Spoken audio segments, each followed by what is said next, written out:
Hi friends, బియ్యం పిండి, కొంచెం తెల్ల నువ్వులు, కొంచెం ఓమ, కారం, ఉప్పు, పసుపు వేసుకొని ఇవన్నీ కలుపుకోవాలి.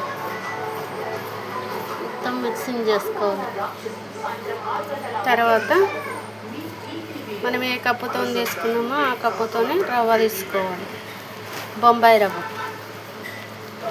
మొత్తం కలుపుకొని పక్క పెట్టుకోవాలి. దీన్ని ఈ కప్పుతోని బియ్యం పిండి తీసుకున్న, ఇదే కప్పుతోని రవ్వ తీసుకున్న, బొంబాయి రవ్వ. తర్వాత ఇదే కప్పుతో 3 కప్పుల వాటర్ ఇందులో పోసుకోవాలి. వాటర్ ఇట్లా పోసేటప్పుడు ఈ ఉప్పు, సాల్ట్ వేసుకోవాలి. వేసుకొని బాగా కలపాలి. వాటర్లో మొత్తం కలుపుకోవాలి.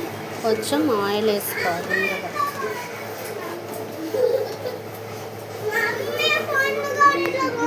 ఆయిల్ వేసుకోవాలి. కొంచెం వేసుకోవాలి. వేసుకున్నాక బాగా కలపాలి. బాగా కలుపుకొని మొత్తం మిక్స్ చేయాలి. ఇది కొంచెం మసిలినాక రవ్వ పోసుకోవాలి. రవ్వ పోసి ప్యాన్కి ఈ గిన్నెకి సపరేట్ కావాలి. సపరేట్ అయితే అప్పుడు అయినట్టు పర్ఫెక్ట్గా వస్తుంది. మరి లూజు కావద్దు, గట్టిగా కావద్దు, మీడియంగా ఉండాలి. రవ్వ కొంచెం కొంచెం వేసుకొని ఉండలేకుండా కలుపుకోవాలి. పసుపు లెక్క కలుపుకొని పక్కన లైక్ చేయండి, షేర్ చేయండి, బెల్ బటన్, కామెంట్ పెట్టండి. Please friends. తెలంగాణ అప్పలు, మురుకులు